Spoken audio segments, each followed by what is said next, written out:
This episode contains descriptions of graphic sexual violence, so please listen with caution. He was so hot he thought he was shit on a stick. Eavesdroppin.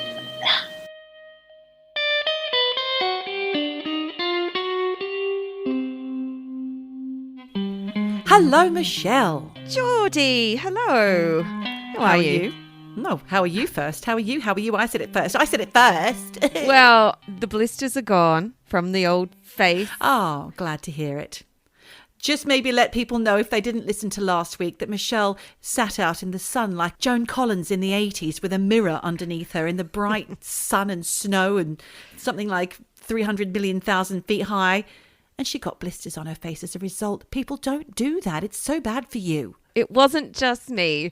It was also with one of the Beacon twins. We were just drinking wine. Just because a Beacon twin tells you to not put sunscreen on, does that mean you should do it? No. Next time, think. Poor old Jane. She ended up the same as me. Well, she said it felt like she had an acid peel. Oh, well, that's good. I mean, we were both a snake. I literally just have had the scabs fall off. That's how disgusting my face was. So Wow. people, here is a message. As summer comes, please wear sunscreen. Don't end up like me. SPF it. Don't have a few glasses of vino in the sun and then end up like a lobster. We've all made that mistake at one point in our But I lives. know better. You should know better. I know better. I'm Australian. How are you, speaking of Australia? Australia's been treating me fine. The weather's lovely. And I'm going to tell you a little secret about the southeast coast of New South Wales. In April time, Easter time, the ocean is warm. The water is warm. It's the best time of year to swim. They don't tell you that, do they? They don't tell you. And now I'm telling you. So now everyone's going to know. All three of you out there. Oh, I wanted to give a couple of shout outs, Michelle. Can I do that, please? Absolutely. Who are we shouting out to? First of all, I'd like to give a shout out to my gorgeous nephew, who I haven't seen for some years, and he's grown. He's very, very tall.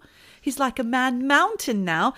He has been listening to the podcast. Oh. So welcome me, welcome you, welcome her, welcome him, Jet Williams, aka my nephew, and Tedgytopia on Instagram. Follow him. He is a graphic designer and he's got some sort of copyright-free something going on. I hope I get this right, Jet. I'm so sorry. I did have a look at the website and I tried to understand, but it's a language which old ladies like me don't understand. Non-fungible something or other and crypto something or other, this and that. Go and have a look for yourself. It's my nephew and I'm very proud of him and he's gorgeous. Okay, what's the website? Tedgytopia. Teji. So that's one shout out. And I have another shout out to offer to an old time listener, Ren. She has been listening sporadically, but listening nonetheless. And I'd just like to say hello and shout at to her. Hi, Ren. And hi, Ren. And finally, I really want to say a big shout out to Budgie, the drummer from loads of fantastic bands like Susie and the Banshees, The Creatures, formerly the Slits, because I don't know if he's a listener, and I really hope he is, but he's definitely liked one of our reels. I did tag the Curious Creatures podcast, which we've now given a little big up twice in 2 weeks in a row. But there was a massive concrete budgie in the background. That's because I was at my mother's house and she's got knickknacks and they're staying in this place, which I call Budgie Smuggler's Rest. So that's why the budgie was there. Oh, honestly. In honour of Budgie. So hello, Budgie. I hope that you become an eavesdropper. Hi, Budgie. Thanks for the view and the like on the reel. Shout out. You're getting a shout out. I hope we can find some more concrete birds to enthrall you with. Because Australia doesn't have any real birds. We only have the concrete ones, obviously. Oh, we have real ones. Oh, there are real ones. How's that going? Well, I haven't heard the unusual bird since. Okay. That one that sounded like it was being murdered and then gargling to death. Yes. That was an odd one. Well, all the listeners heard that. It was a classic. Maybe not. But let me tell you, I had a funny conversation with my stepmother this week, Michelle. Oh, what's going on? We were having a chat. She was talking, I don't know where it started. We were talking about her neighbours and she was telling me about a lovely lady up the road, 2 doors up. She's a neighbour. Name's Terry. She's a really lovely lady, married, 2 kids. And she writes books. And she's actually a #1 bestseller. She said she writes books for Amazon, but actually Amazon are, one of the places where this lady sells her book. But she's actually a proper best-selling author of Bonk Busters, Michelle. Oh. It's sexy stuff. Oh. Bonk Busters. A bodice ripper. She said to me, have you ever heard of her? Her name's TL Swan. And I said, what? TL Swan? Oh my God. I said, I know that name. And I was thinking and thinking. And then I thought, oh, hang on a second. We've done an episode about her. Michelle's told me about TL Swan. She was a porn star. She's also an alien, an Arturic alien or something. And she had a cult. That's right, isn't it, Michelle? Not the porn star bit. I think she was just a fake model. But she definitely was a cult leader. Advocating suicide. For suicide. As a reset. She was, as a reset. Yes, as a reset. Like, just kill yourself as a reset was what she sort of came under fire for, old Teal Swan. Yes. So she lives next door to your stepmom. 2 doors up. I was thinking, hang on a sec. Maybe don't tell her that we've done an episode because I'm not sure we weren't really very nice about We ripped this the woman. shit out of her. We ripped the shit out of her. When she said her name's Terry, I said, so where does she get the teal from? TL Swan. She said, no, TL Swan. And I was TL Swan. maybe that's different. So I Googled, and yes, it is very, very different. TL Swan is the name of this neighbour, Terry, who writes the #1 best-selling Bonk Busters. And she has such titles, nothing to do with Arcturian aliens, nothing to do with spiritualism, all to do with titles like The Italian, Gym Junkie, or Mr. Masters. I wonder what that one's about. Apparently the sex is hot, hot, hot, Michelle. Even my stepmother had a go at reading it. I wonder if Jen's got some TL Swan in her library. Next time I'm in Australia, I'll have to go through Jen's bookcase and see if she's also a reader. I'm not saying that Jen reads trash. No. Or that she's into a bonk busters. I'm saying it's possible. Well, we're not saying that TL Swan writes trash. Apparently, it's quite something. And actually, wow. Sandra, my stepmother, she had a quick flick. She couldn't help herself. She had to have a quick flick through. And she found... Geordie, that sounded like you were saying something else. You're disgusting. And she found such sentences, and I think she may have misremembered this, but she said there was phrases in there such as, he was so hot he thought he was shit on a stick. And I'm not sure if that was correctly remembered. Because everybody finds shit on a stick so sexy. It's hot, mate. It's shit hot. Shit oh hot. My God. Shit on a stick. So if that's true, that's so Australian. Oh, he thought he was shit on a stick. Oh my God. I'm pretty sure that the shit on a stick thing, I'm pretty sure it's different. Like it's not a nice thing to say. It's like you can't get rid of someone. He's like shit on a stick. I don't know. Somehow that is not. God. That's not being used correctly. Someone please write in and tell us. Aussies, if you have any kind of experience with erotic sentences and you think shit on a stick is hot, please set us right. Correct us, because to me, shit on a stick sounds not sexy. In fact, it sounds like something you would find in the dark recesses of the internet. Michelle knows all about that. Fetish the site. Dark web. Well, shit on a stick. Thank you, Sandra. Wow, that's quite an education. Thank you, Sandra. So that's all my updates from the land down under. This is my last week here. Sadly, Michelle, as you know very well, I was here for my birth mother's funeral. Sadly, Franny passed away. We did an episode all about Fran previously, and it was, I can't remember the title. It's in season 2, I think, but we'll put a link at the bottom unless it's gone behind the paywall. No, it's still up, and it's an emotional episode from Eavesdroppin because it's very personal and it's very, very sad that Fran has passed away. And R.I.P. Fran. We all sent our love and thoughts and spirit. And in fact, Michelle, if you don't mind, I think we might dedicate this episode to Fran, but it's one of your one-handers, so it better be bloody good or she'll strike you down. I wish I'd known in advance that we would dedicate this episode to Fran because I would have done something a little more appropriate. But How inappropriate is your story today? well, it doesn't connect with the beauty and joy and loveliness of Fran, certainly. It's more actually about what you had just talked about, maybe some false memories. Shit on a stick? Oh. Shit on a stick. No, it's not about shit on a stick. False memories. Oh, that's exciting because recently I heard somebody talking about the Mandela Effect, and the way they described it, it wasn't exactly as I remembered it to be. I think it was on that podcast, Curious Creatures, that I keep bloody mentioning. Bloody. You can tell I've been in Australia. Bloody budgie. Bloody budgie. Yeah, when it's the Mandela Effect, it was called that because people misremember things. They're pretty sure that something's happened. Like, for example, Nelson Mandela died in the 80s rather than be released in the 80s. And then when they find out, oh, he's died again, it's really confusing. And that happens across a lot of different things. But actually, it's just a case of proper misremembering. And it was actually the man who wrote Luther. This is our previous episode. I started telling you about the Mandela Effect in season 1. And it was the man who wrote Luther. His name's Neil. Can't remember his last name. The Luther, the TV series with the gorgeous Idris Elba. And in fact, there's a little movie of him on the Netflix at the moment. I enjoyed it. It's always dark. What quite is it? dark. It's Luther. It's the Luther movie. Oh. Luther, the I movie. didn't know there was a movie. Oh, yeah. Speaking of dark, and just I digress very quickly because I know that you love Daisy May Cooper, Yes. actress. She's in a new series called Rain Dogs. Yeah. And I didn't love it. Oh. She's great in it. The guy who plays the posh boy gone mad is absolutely brilliant. But at the end of it, I just felt like, why did I watch that? Please don't tell us. What did that bring to my life?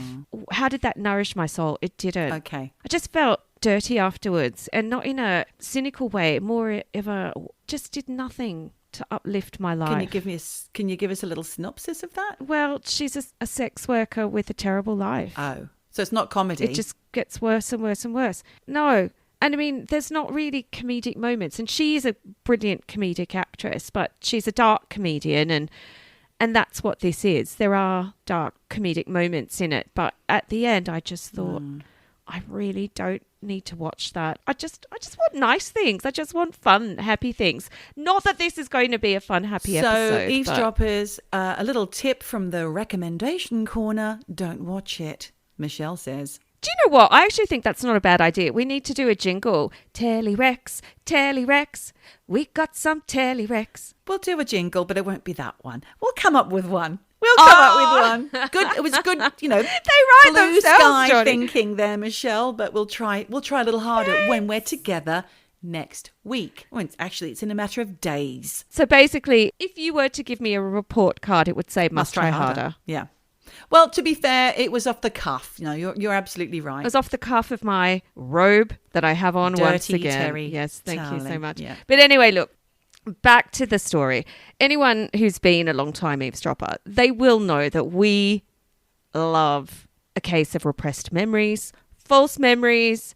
We love looking at how the mind works and what that means for people. And with that in mind, I thought to myself, has there ever been a person who has committed a murder but forgot they did it?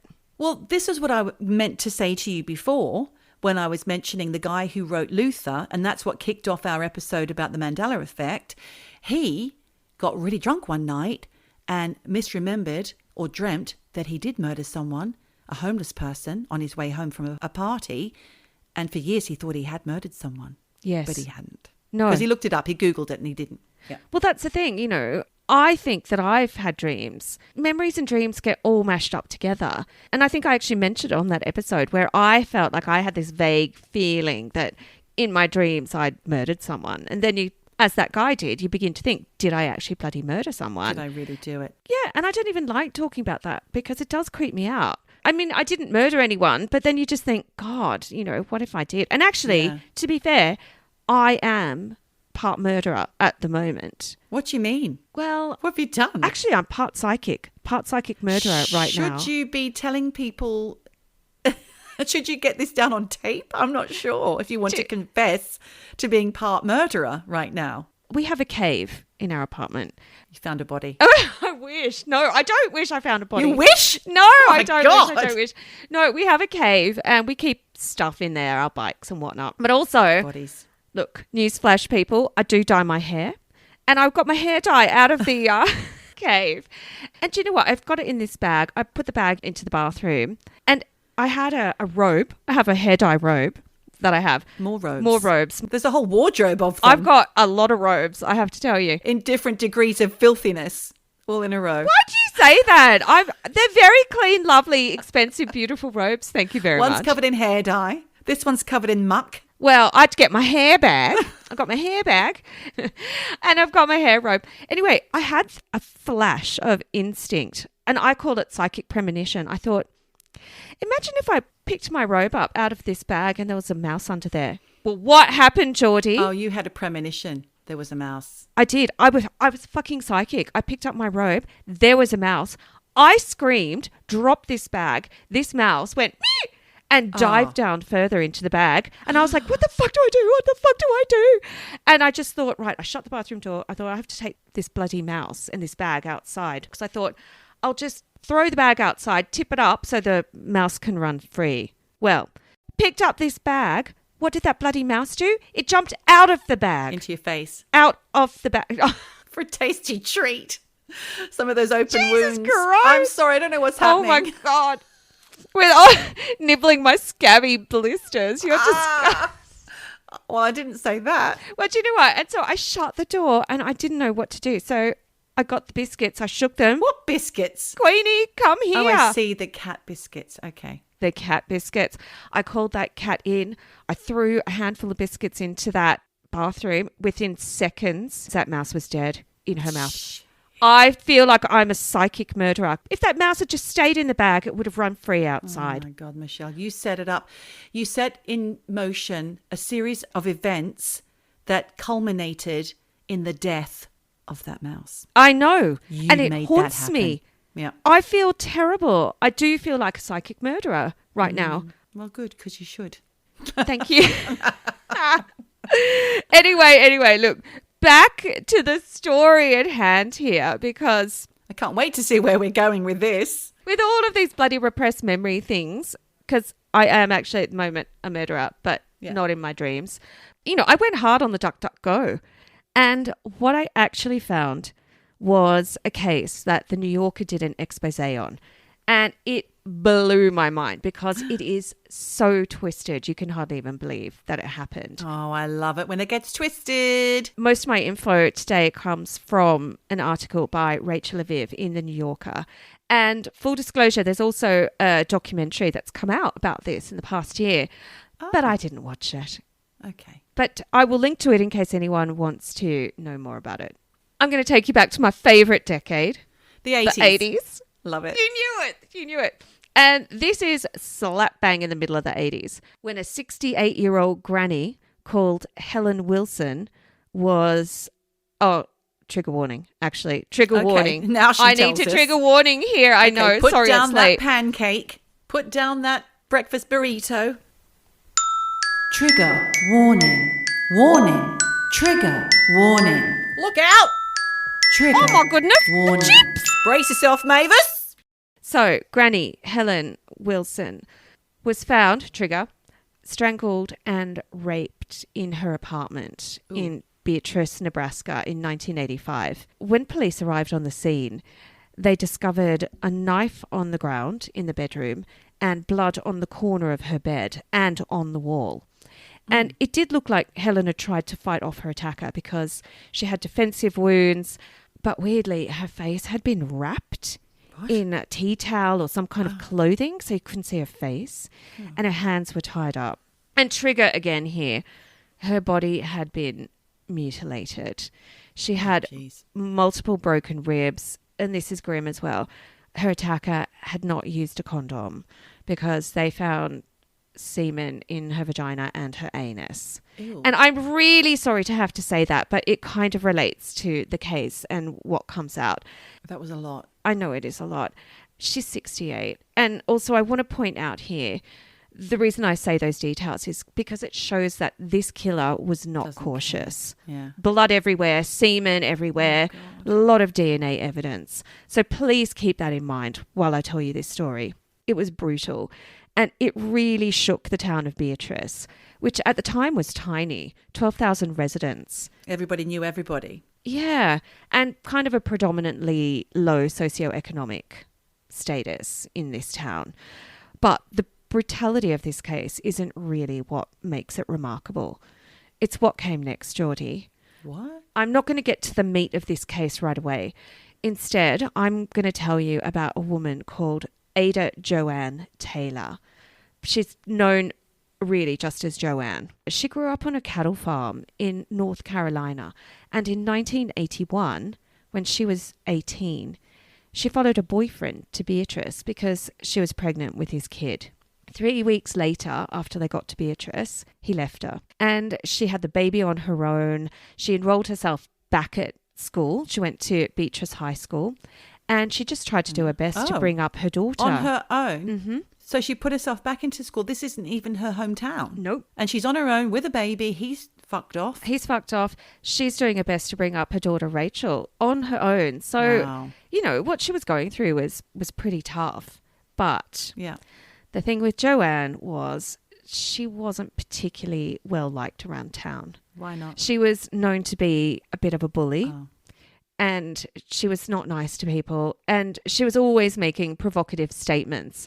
In the New Yorker article, they gave an example of this. And she'd say things just to be outrageous. And she'd go up to strangers and she'd say things like, I come from a very suicide attempting home. Wow. And then just walk away. Okay. So she was a provocateur. Yeah. And like I said, a bit of a bully. And she was also a hard drinker. You know, she hung out with bikers and misfits.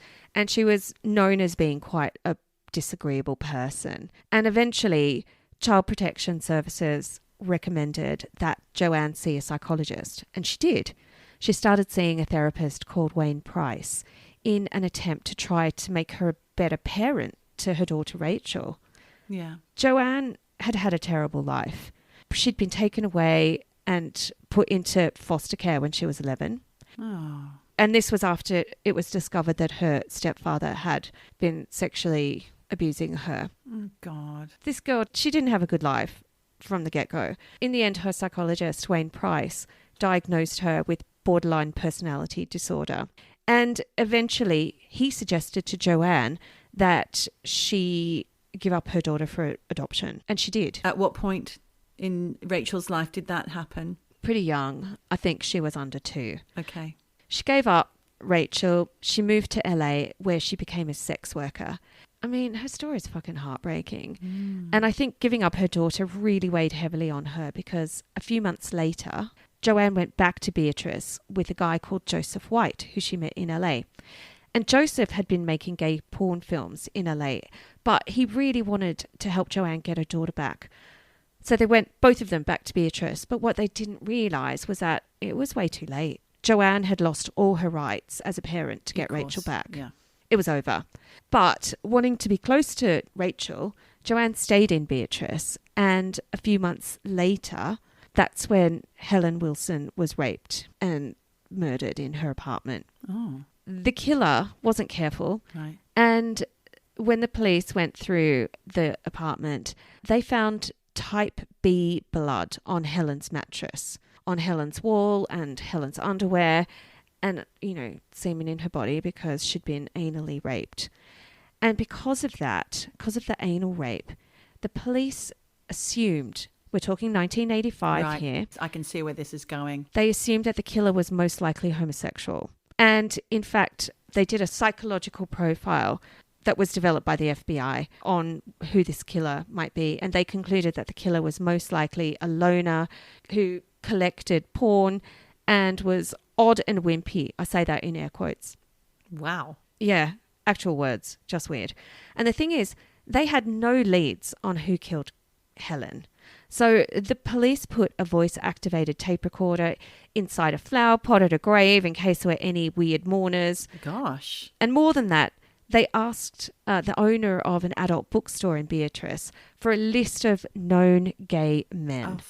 And more than 300 people in the town were interviewed, including the guy Joanne had come back to Beatrice with, Joseph White. Of course, because he's a stranger. He'd never met Helen, and he was eliminated as a suspect because his blood type wasn't type B. Okay. Game over. Done. As for Joanne, 3 weeks after Helen was murdered, she realised she would never be allowed to have contact with her daughter or be a part of her life. She was like, I'm out of here. And she went back to North Carolina, where she'd grown up, where she stopped drinking and she tried to get herself back on track. In the meantime, though, back in Beatrice, Helen's case went cold. But there was a hog farmer called Burdett Searcy, who was a former Beatrice police officer, who decided he was going to become a bit of a sleuth and crack this case of Helen, Helen's rapist and murderer, on his own. So he started investigating. And in fact, 2 years after the crime, Burdett Searcy gave up hog farming and got a job as a deputy in the Gage County Sheriff's Office, where he worked on Helen's case, even though the Beatrice Police Department had the case. And one of the people he would continuously bounce ideas and theories against was Joanne's therapist, Wayne Price. Because the town saw this guy as a bit of a behavioural expert, and they used him as a consulting psychologist for the police.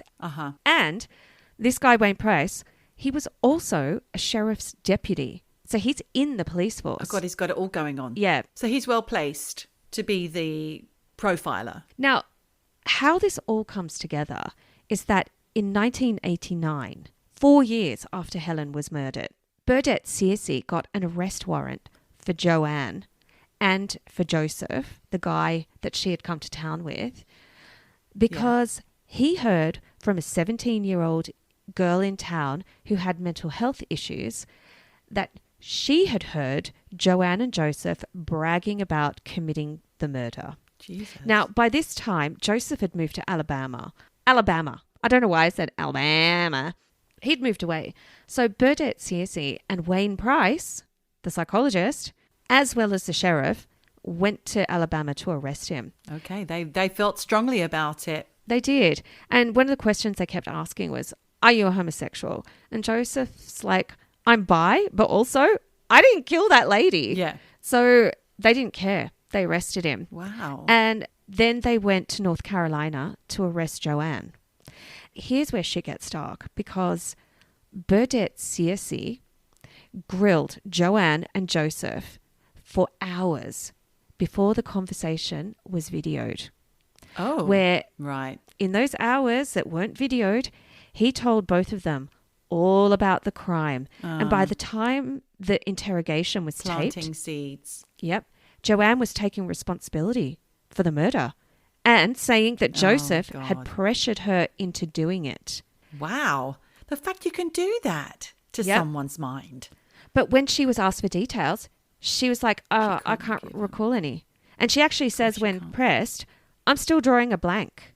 So she's like, I did it, but I don't remember anything about it. Then Burdett Searcy says, maybe she doesn't want to remember. And she says, I block a lot of bad things out. I always have. I have problems. There's a lot in my childhood I can't remember. So what you've got here is a vulnerable person who's been abused, had her kid basically taken away from her by the psychologist that's interviewing here in the interview. This is the guy. He's saying to Joanne, you did it. And she's like, yeah, okay, I did, because I do block out things. I do have holes in my memory. Maybe you're right. So after her confession, Joanne asked for private counselling sessions with Wayne Price, her old therapist. And he told her, look, if you just relax, memories are more likely to occur. And your memories might occur in dreams, and they might occur in bits and pieces. So it's not looking good for Joanne. No, because they also might occur as he feeds them to her. Exactly. Yeah. And when a second psychologist evaluated her, she says, in my head and my heart, I know I wasn't there. But after several interviews with various people, she started to believe that she did it. Wow. And Burdett Circe is taped outlining her role in the murder, telling her things about the crime and saying stuff like, let that build and think about it if you can. Feeding her information. She did. She started to create her own narrative and she put herself in that murder in her mind. And she is reported as saying about Helen's rape, I can put myself in her place because I've been through the sexual abuse and that's what makes this rough on me. Yeah. Now, at first, Joanne told Burdett Circe that Helen's rape had happened in a white, single-story house with a porch. Except Helen lived on the first floor of an apartment building. Right. And the house that Joanne grew up in was a white house with a porch. So she's placing her own memories of being sexually abused onto what happened to Helen. Then, after she was told that Helen's murder and rape happened in an apartment, she changed her story. And then she also said that during the rape, she heard Joseph say to her, Joanne, you know you deserve it. But it sounded like her stepfather's voice. So Joanne's mind is all mixed up. They showed her photographs of the scene, of the crime scene, and Joanne changed her story again.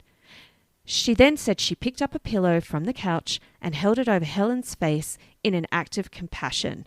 And in interviews, she said, I know with my rape, my father's face has haunted me all my life, and I didn't want Helen to see the face that would haunt her. Then she says, thing is, she pressed too hard, and she said, I didn't realise I was killing her by putting the pillow over her face. Is that how she died? No. She was strangled and murdered and mutilated. Right. The actual facts of the case meant nothing because here they had a woman who's come forward She's spilling confessing. the beans, yeah. Yep. But the thing is, what Joanne said in her first confession was that there was another boy in Helen's apartment that night. So remember, we've got here already Joanne and Joseph at the rape. Now, with guidance, she was told to pick out another person who was with her. Oh, God. And she picked out one of her high school classmates, a guy called Tom Winslow, who Burdett Circe considered bisexual. Now, at this stage, Tom was 23 and he was quite a feminine-looking guy. He'd been bullied at school and he too had seen Wayne Price for therapy. Oh, my goodness. So he was hauled in for questioning, and after, again, an untaped interview for hours and hours. This guy's got the moves. Before. Yep. He had that, and then by the time the video interview began, Tom was also confessing to the murder. And he says he was pressured into going there, but left the apartment before the murder. And this guy was arrested despite the fact he too did not have type B blood. So at this stage, we have 3 people who have all confessed to killing Helen, but none of them have type B blood. And it doesn't end there because a woman called Deborah Sheldon, who was 30, who was married with a child, who had a learning disability and was also Helen's grandniece, Helen, the woman who was murdered. Yes. Well, she hung out with Joanne's crowd of misfits, and she too had been sexually abused as a child by her stepfather, and somehow she was hauled in for questioning over the murder. Well, by the time her interview was taped, after hours of interrogation, she then told Burdett Circe she helped the other 3 get into the apartment. What? But when she saw what was happening, she then tried to stop it, but it was too late. Her blood type isn't type B either. This is like a witch hunt. This is like proper witch hunt. Crazy stuff. They are getting these people to confess to things. I mean, who knows? I mean, you're going to tell me what happens in the end, but so far my mind is racing ahead, trying to figure out what the hell is going on. And why does this Burdett Circe, why was he so damn intent on solving this case only to go after this bunch of people who all seem to have connections back to him? It's weird. Yeah, it's really weird. Well, you know what I think. Yeah. Well, what happened next was Burdett Circe pressed Deborah. Was there a 5th person there? Oh, for God's sake.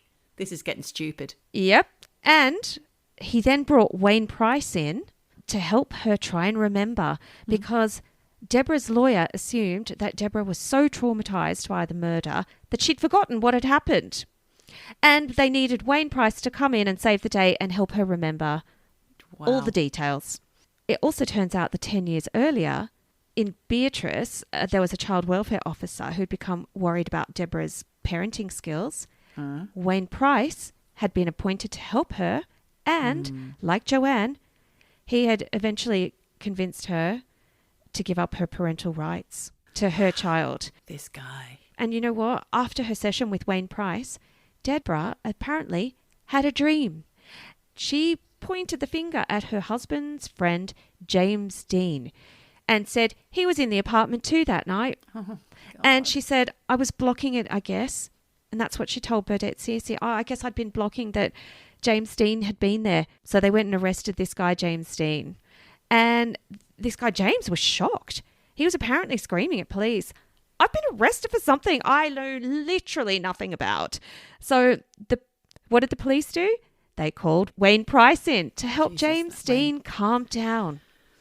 And it turns out that during a long session with Wayne Price, he convinced James that he was repressing memories of the murder. And 6 days after James's session with Wayne Price, he too confessed to Burdett CSE that he had been there during Helen's murder. What is his magic powder? Powder? What is his magic power, this guy? Oh, man. It's insane because obviously they are very, very good at mind manipulation. And the thing is, James's blood, not type B. Not type B. No. So the police say to him, James, listen, there must have been a sixth person there.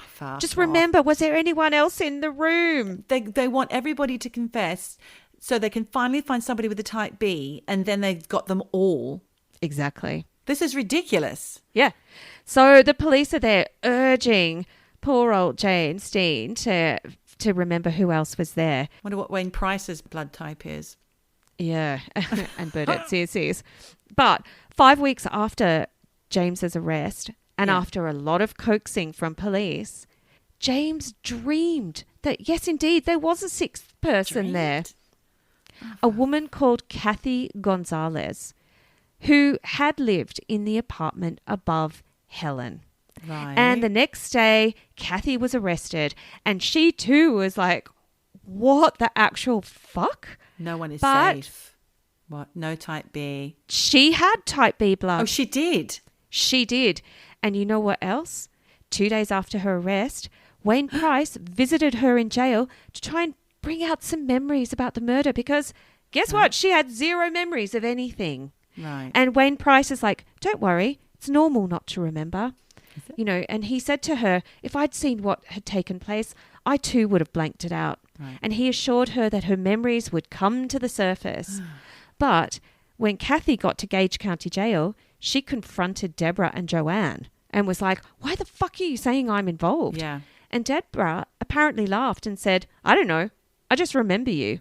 I just remember you, and that's why I just put you in the Your scene. name came up. And Joanne said to her, yeah. And Joanne actually said to her, I don't actually remember you being there. Doesn't matter. Doesn't matter. Bullshit. So we have 6 suspects, all arrested, and only one with type B blood. And remember, this is the 80s. So DNA testing, I think, is not so it's not great at this readily applied. It's not great. So it's all sort of hearsay and bullshit. And what we have here are 6 people with troubled backgrounds, 5 from broken homes, with family members who had abused them. And look, in this New Yorker article, it was really interesting because it said, like many young people, they were insincere and confused. Yeah. And they had troubled backgrounds, and they had an innate sense that they were guilty of something. They were people that felt that they were just guilty. And in this case, they were literally told what they were guilty of. And they started being called the BEATRICE SIX. Right.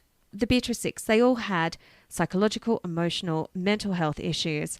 And the longer that time went on, the more they all believed they committed this crime. And in fact, James Dean dreamed about the crime and recalled so many new details. He gave 8 different statements about his involvement in this murder. And more than that, he felt so guilty about what he'd done. He once apparently pointed to a wall and said, I wouldn't care if they stood me against that wall and shot me for what I did. Wowee, that's too much. This guy now wants to kill himself because he's so appalled at what he's supposed to have done. Yep, it's really tragic. But the thing is, for Joanne, she apparently had said that her confessions of the crime were cathartic for her, and that she felt that her confessions were helping her to become a better person. And apparently she saw Wayne Price as her champion and emotional guide. Yeah. And she said she felt grateful to him because in one interview she said, I can handle my memory now. And that she finally felt like a complete person. And she described this new Joanne, who had confessed, as easygoing and soft and who got along with people. And it was all thanks to Wayne Price. It's a lot there because I'm wondering if the fact that she was obviously the victim of some horrific abuse from her own stepfather, but she's probably never confronted it before. In lieu of her own therapy, this is almost like a sick form of therapy in a way, that Wayne Price has got her to confess to something, to remember something that didn't actually happen, but it did for her, but not to the actual victim of this crime, Helen. It happened to her, Joanne. Yeah. That's why it's cathartic, because she's feeling the cathartism. She's feeling that relief from the memories that she's able to process, and it's probably easier for her to process it if she imagines it happening to somebody else. Well, I think they all have some element of that. But at the trial, Deborah, she was the first one to plead guilty. And she said, the neighbour, I was there at the scene. The niece, Helen's okay, niece, right, yes. Yes, who apparently let them in. She said, I was there at the scene and I should be properly punished, is what she told the judge. Right. James Dean followed, saying that in dreams he'd remembered more than 80% of the crime. And a few months later, Joanne pleaded guilty too. And at her trial, she was asked, can you actually separate today what you remember from the night this happened and what was suggested to you to help you remember what happened that night? Okay. And she replied, no, it would be almost impossible to separate. Then they said to her, tell me what parts you actually remember that you didn't have to have suggested to you. Is there anything? And she said, no, not that I can remember. She said, I know there is somewhere, but I can't remember. And this is at the trial. She's saying like everything was suggested to her, but she doesn't really have any memories. And Tom Winslow, he said he was not involved, but he and Kathy Gonzalez actually pleaded no contest. What does that mean? Well, no contest means they're not going to plead guilty or not guilty. They're just going to plead no contest and accept the punishment. Right. Yeah. Weird. Because they said they had no memory of Helen's murder and they could not plead guilty or not guilty. Okay. Because they had no memory of any of it. And for me, that's really weird that they didn't plead guilty and instead went with no contest. But what did come out later was that it turns out they were afraid if they went to trial, they would face the electric chair. Oh. And who told them this? Vincent Price. His name's not Vincent Price, is it? Wayne Price, Burdette Wayne. Searcy, the sheriff, the deputies. Oh. They all told them bunch of buggers. that if they went to trial, it was likely that they would get the electric chair. So they opted for jail rather than death. And that's also why they pleaded no contest. And actually, there was These poor people. I know. And there was a quote in the article that said Kathy Gonzalez described herself as polished trailer trash. And she had said of the whole thing, they managed to get a bunch of people that really didn't have important lives. We weren't very well educated. We weren't really conducting our lives in a Christian manner for the most part. And they just got rid of us. None of us were innocent. We were all broken in one way, shape or form. Wow. And the thing is, they weren't innocent in their lives, but they definitely did not commit this murder. Yeah. But I think Kathy Gonzalez is right. They were just brushed away and charged with this murder. Now, at the trial, Joseph White, who was the one who came with Joanne at the beginning to help try and get her daughter back from LA. He was the only one who tried to prove that he was innocent. And he asked for DNA testing, but his motion was denied. Why? Because he had the finger pointed at him for rape and murder. The only evidence against this poor guy were the confessions of the others. No forensics, nothing. Oh, but God. it didn't matter. The other 5 threw him under the bus because at that stage, everyone else in this Beatrice Six, they had become to each other the evil stepfather that abused them, the abusive brother-in-law, the bully, the monster, and Joseph White, who really, there was nothing on him, no evidence, nothing. Okay. He was found guilty with the others, and he was sentenced to life in prison. Joanne got 40 years, and she was sent to Nebraska Correctional Center for Women. And a psychiatrist at the prison wrote that she suffered from flashbacks of her crime, and that apparently she felt like she was capable of more evil than she'd realized. And the psychiatrist wrote, she's fearful of losing control of her mind. Well, that's because somebody got in there with their little fingers and manipulated it. Absolutely. But at no point did Joanne ever say, I didn't do it. I didn't commit this crime. And apparently her family even assumed that she was guilty because she was so convinced of her own guilt. And on that note, Deborah never said she was innocent either. And, you know, like I said, she had a learning disability. They really just targeted her. So Burdett, Searcy, Wayne Price did a number on these people. Yeah, they were cannon fodder, really. Yep. James Dean, he was sentenced to 10 years. But, so, you know, a year after he'd confessed, he actually began to wonder, am I really guilty? Huh. He was such a broken person. He felt that he had no recourse to appeal his guilt. So he just accepted his punishment for something that he thought, fuck, I actually don't think I had any part of this. Joseph White, however, he was the only one who did not give up because he knew that he had nothing to do with this murder. He was very firm in his convictions. And at the Nebraska State Penitentiary, he started working in the wood shop. And when you're there working in the prison programs, you do get a little bit of payment. He saved all his money that he earned to hire a new lawyer. And in 2001, Nebraska passed a law allowing convicted felons to seek DNA testing. Ah. And he used all his money to hire a new lawyer who then filed a motion to request new DNA testing. Now, Joseph then tried to persuade Tom Winslow, who had been sentenced to 50 years, to also petition for DNA testing. Okay. Were they in the same prison?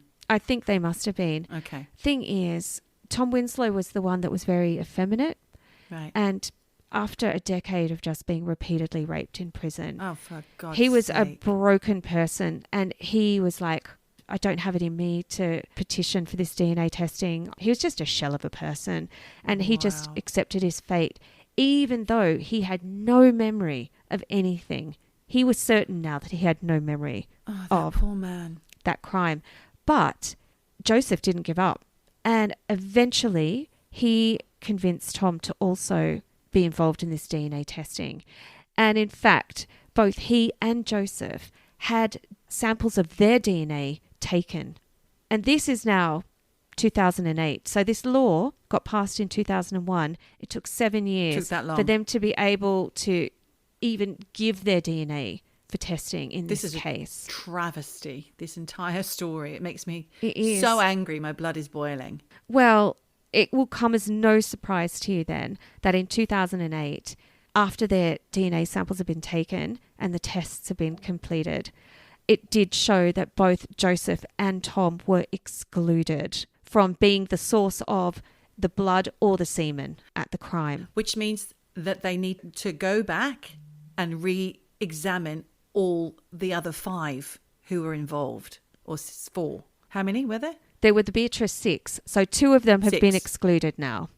So there's 4 more people that need to be looked at. And that's what happened. They then went and examined James Dean's DNA. Surprise, surprise, it showed he was not the source of the blood or the semen either. And in fact, all the DNA from both the blood and the semen was tested, and it showed that it came from an unknown male. So Kathy Gonzalez might have had type B blood, but it was male blood. So what the fuck, you know? Unknown meaning it wasn't on file. It wasn't someone who had committed a crime previously that they might have had DNA samples of on file? No, what it meant at that point was it was from an unknown male that was not part of that BEATRICE SIX. Okay. And so obviously this sent the Nebraska Attorney General's office into a fucking spin because they had 6 people who had been wrongly jailed, 3 of them for 19 years, who had literally no connection to this crime. So they then put a task force together to follow up on any leads that they may have missed from the original case files. And honestly, it only took them 2 months to find a match for the DNA of the unknown male. Yeah. And it was a guy called Bruce Allen Smith, who at the time of Helen's murder was a juvenile delinquent whose grandmother lived in the same building as Helen. No. Yep. Worst of all, he never ever went to trial for his crime. Because? He had died of AIDS in Oklahoma 7 years after murder of Helen. Oh, God. What a story, Michelle.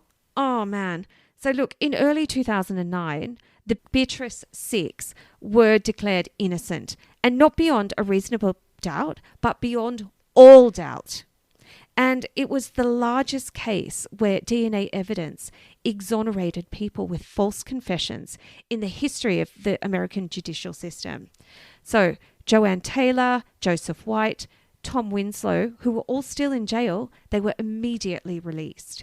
While James Dean, Kathy Gonzalez, and Deborah Sheldon, they were already out of prison because they had been model prisoners and they were freed within 10 years of their sentence. But they still had 10 years of their lives taken from them. I think between 5 and 10 years.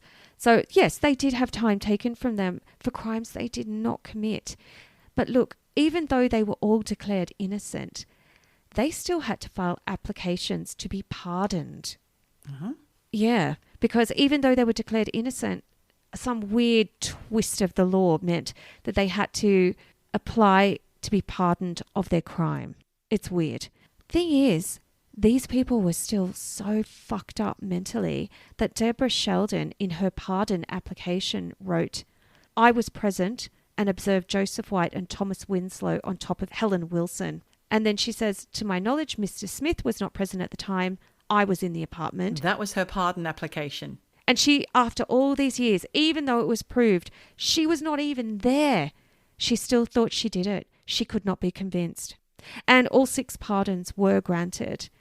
And after Joanne was released, she really struggled with false memories. And she said, "If I didn't put the pillow over her head, why do I keep having these thoughts and visions?" And she even said she had the sensory memories of the pillow in her hands. She could feel it. She could feel the texture of the pillow in her hands that she had killed Helen with. So these people were mentally fucked. They were destroyed.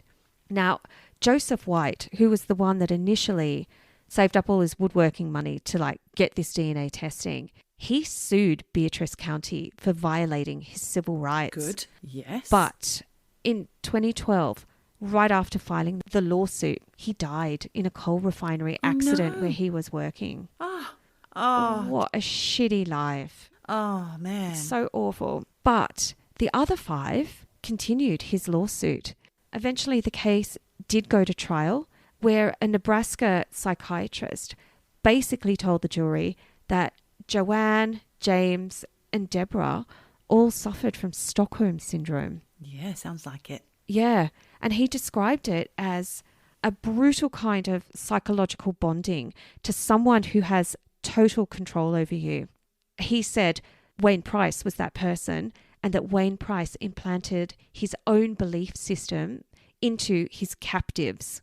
And the captives were the people that he was psychologically guiding and training into confessing to these crimes. Yes. So what happened to him? Did anybody then turn it around and make him pay for what he had done? No, because the thing is, in Beatrice, everyone loves Wayne Price. Really? He's a charming guy, friends with everyone. And the people in Beatrice, like, they had a hard time wrapping their heads around this whole thing, because basically Wayne Price was a psychologist and a deputy. So he had the trust of an entire town. And the court concluded that Wayne Price was so focused on unpicking the crime that he lost sight of the vulnerabilities of these 6 people. Yeah. But nothing ever happened to him. And look, it's interesting because in the New Yorker article, it says that research shows that the people most susceptible to false memories use dissociation as a coping mechanism. And dissociation is really a common condition for victims of sexual violence because they learn how to detach from the moment. So they feel like they weren't fully there. And false memories also affect people with stable backgrounds as well. And studies show that anyone can struggle to distinguish between experiences that they personally had themselves and stories that they absorb from other people. And in fact, studies also show that the more often a story is told, the more likely that memories are implanted. Yeah, I believe that. Absolutely. Highly suggestive, repetitive interviews. Yeah.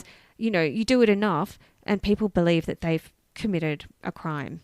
That are detailed, multisensory, and that's what's happened here. And that's what Price knew. Yeah. Yep. What happened to these 5 that survived? Well, the lawsuit was filed in 2009 against the county of Beatrice, and people of Beatrice hated the BEATRICE SIX. And many of the people in town, they hate them because they believe they're still guilty, even though it's been proved beyond a shadow of a doubt that they're innocent. And they all believe that these 6 people had something to do with the crime, despite everything. People were like, oh, I can't believe those 6 got away with it. They were furious that they were being sued, and it got nasty and ugly. But in March 2019, the Supreme Court upheld the conviction of this lawsuit against Beatrice. 28.1 million in damages was awarded to the BEATRICE SIX. Yep. Good. Which represents more than 3 times the annual budget of the whole of Gage County. Okay. Well, I think that's fair. Yep. So to pay the compensation back, the county has had to hike up property tax. Oh, that's not so good. And all sorts of things, which has pissed off everybody in the town. Now everyone hates them even more. Yeah. Hates them even more. That's a lose-lose, apart from some cash. But the thing is, the damage is real, you know.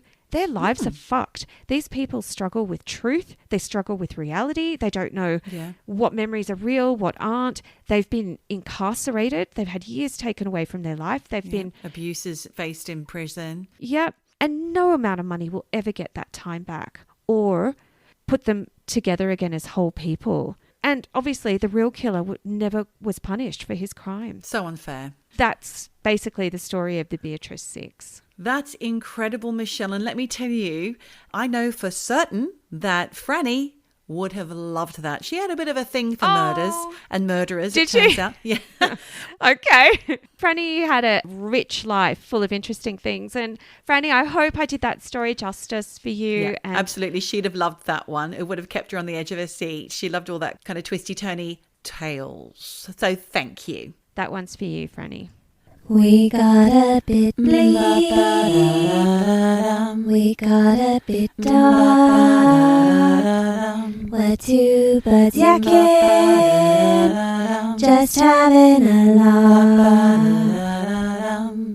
Michelle, let me tell you something. When we're talking about memories, I had a bit of a jolt this afternoon when I was talking to my aunt. She said that when I was about 3 and my family lived in a caravan, that she remembers going for afternoon tea with her aunt. Her Aunt Daisy and Uncle Vic turned up, and they were all sitting in the dining room of the caravan. God knows how big that could have been. And there's me, little 3-year-old, apparently quite cute, running around and jumping around and being myself. She said, I'll never forget this, but she's never told me it before. I have turned to Aunt Daisy and said, "You're ugly." Oh my God. You're a horrible little girl. I was beside myself. I said to my mum all afternoon, I was like, I can't believe that you've never told me this before. What on earth was I thinking? Who would have said that to anybody? I mean, what a beastly child. Awful. I'm horrified. You look like butter wouldn't melt, but you were You're ugly. mean. How You're ugly. mean. So I just can't reconcile with that, with the person that I am. I would never, ever say that to anybody. And I would never think that of anybody. And I would hate any child to say that to somebody. Where would I get that from? It's so awful. Kids say the strangest things. I remember my niece, who I absolutely adore and who is the loveliest, sweetest little girl. I was in Australia and she turned to me once and she went, "We don't want you here, Annie Mish. Go back to the mountains." And Wow. I started crying. It was so hurtful. And you know what? Kids just say stuff they don't mean. That was quite specific, though. Yeah, it was. So is "you're ugly." It's quite harsh, isn't it? From a 3-year-old, though. quite I mean, where harsh. would that come Yeah. from? It's really I upset me. don't know. Well, you're all right. You turned out to be a lovely human who doesn't think anyone's ugly. I'm still thinking, what else did I say or do at that age that, I wouldn't approve of today? Who knows? I'm sure I said mean things to my sisters You and still do. people in general. Oh. Huh? And on that note, I think it's time to wrap this up. Thank you so much for your time today, Michelle. All that wonderful research. That story was fabulous. I really enjoyed it. Edge of seat stuff. and thank you for your lovely thoughts on the Australian wildlife and hot tips on the ocean. Yes. And with that in mind, there's really only one thing left to say, Geordie. I'm confused, but I will say, wherever you are, Whatever you do, just keep eavesdropping. Eavesdropping. Eavesdropping. Dropping. Eavesdropping. Dropping. Eavesdropping. Eavesdropping. Dropping. Eavesdropping.